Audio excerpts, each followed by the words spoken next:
Sabe aquela sensação de que a IA às vezes mais atrapalha do que ajuda? Para quem desenvolve software, essa frustração com ferramentas que prometem muito, mas entregam resultados meio aleatórios, é bem real.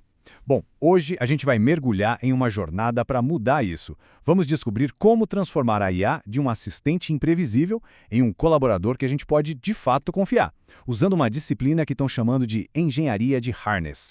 E o nosso ponto de partida é exatamente essa frustração. O desenvolvedor Michio Hashimoto resumiu a coisa toda perfeitamente.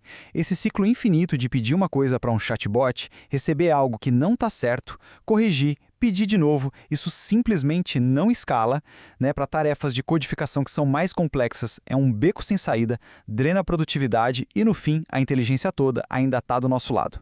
Então, para quebrar esse ciclo, a gente precisa de uma evolução. É sair do chatbot e ir para o agente autônomo. E a diferença aqui é fundamental como a gente vê na tela. Um chatbot basicamente só responde. Já um agente, o agente age. Ele não fica lá parado esperando o próximo comando. Ele opera em um loop. Ele consegue ler arquivos, rodar programas, interagir com o sistema para de fato cumprir um objetivo. É a gente passar de um assistente passivo para um verdadeiro colega de trabalho digital.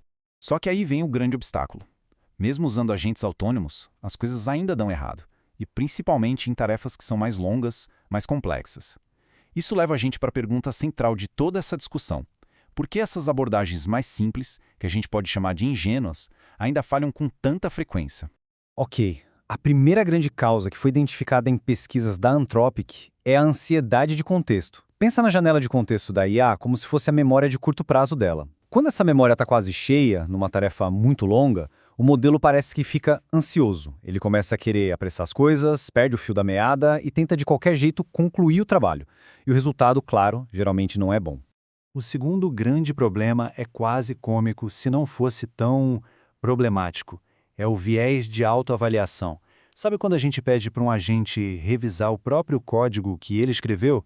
A tendência é ele se dar um tapinha nas costas, ele elogia o próprio trabalho, mesmo que o código esteja quebrado ou, sendo bem sincero, medíocre. Ele simplesmente ignora falhas que um olho humano pegaria na hora. E é aqui que a gente chega no ponto da virada. Uma mudança de mentalidade que o Hashimoto propõe e que é sério, crucial. A nossa tendência natural é culpar a IA. Sabe, dizer, esse modelo é burro. Mas a perspectiva de um profissional de engenharia é outra. O meu sistema permitiu que essa falha acontecesse.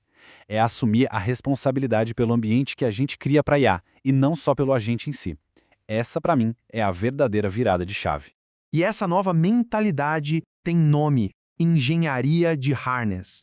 A ideia central é parar de esperar a perfeição do modelo de IA e, em vez disso, construir um sistema robusto ao redor dele. O harness, que a gente pode pensar como um cinto de segurança ou um sistema de suporte, é essa estrutura toda. O ambiente, as ferramentas, os feedbacks, tudo que guia a IA e garante que a confiabilidade seja uma característica do sistema inteiro e não só uma sorte do modelo acertar. Agora, para deixar isso tudo bem claro, essa analogia do Louis-François Bouchard é simplesmente perfeita. Pensa assim, o modelo de IA é o motor de um carro. Ele já vem pronto, da fábrica. O contexto que a gente dá para ele é o combustível e as informações ali no painel. Mas o harness é todo o resto do carro. É a direção, os freios, o chassi, as luzes de advertência. É o que transforma um motor superpotente em um veículo que a gente pode dirigir com segurança e controle. Beleza, a teoria está clara. Mas e na prática? Como é que a gente constrói isso? Vamos ver agora algumas técnicas que a galera de desenvolvimento está usando para criar esses habitats, esses ambientes seguros e produtivos para os agentes de IA. A forma mais simples de um harness, o ponto de partida, é um arquivo chamado agents.md. Pensa nele como um manual de instruções direto para o agente, dentro do repositório do projeto. Com base no guia da Software Mansion, a gente vê aqui o que colocar e o que não colocar. É bom incluir comandos específicos do projeto, decisões de arquitetura, mas evitar coisas que ele pode só ler no código. A ideia é ser um guia rápido e direto ao ponto. Agora, subindo um degrau na sofisticação, a gente encontra as arquiteturas com múltiplos agentes. O sistema da Anthropic, que está aqui na tela, é um exemplo brilhante. Em vez de ter um único agente faz tudo, eles dividem o trabalho. Tem um planner, que define o que precisa ser feito, um generator, que escreve o código, e o mais importante, um evaluator, que age como um testador super rigoroso. Essa especialização é a arma perfeita contra aquele viés de autoavaliação que a gente falou. E a gente pode organizar esses controles de duas formas, como o Martin Fowler e a Birgitta Buckler definem. As guias são o que a gente chama de feed-forward. Elas agem antes da ação, dando uma direção. O nosso arquivo agents.md é um ótimo exemplo. Já os sensores são o feedback.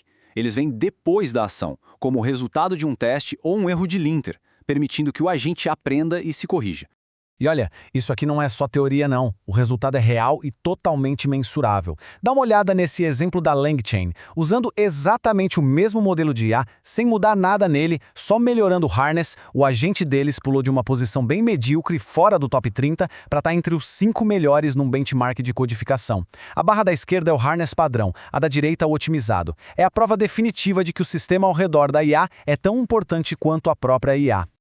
Ok, mas o que isso tudo significa para o nosso dia a dia, para quem está lá codificando? Vamos ver como a engenharia de harness começa a redesenhar o nosso fluxo de trabalho. O objetivo final, como Hashimoto descreve, é a gente conseguir um tipo de progresso paralelo. A pessoa que desenvolve pode focar em tarefas novas, criativas, nos problemas mais complexos, enquanto delega as tarefas já conhecidas e previsíveis para o agente, que está lá operando com segurança dentro do seu harness. É, de verdade, uma multiplicação da nossa capacidade de trabalho. Isso tudo acaba levando a gente a uma pergunta bem fundamental sobre o futuro. Se a IA vai escrever cada vez mais código, qual vai ser a nossa principal habilidade? Talvez a resposta esteja exatamente aqui: projetar, construir e evoluir esses sistemas de confiança, esses habitats, onde a IA pode trabalhar de forma segura e eficaz. A engenharia de harness pode não ser só uma nova técnica, mas sim a próxima grande disciplina da engenharia de software. Valeu por acompanhar a gente nessa análise.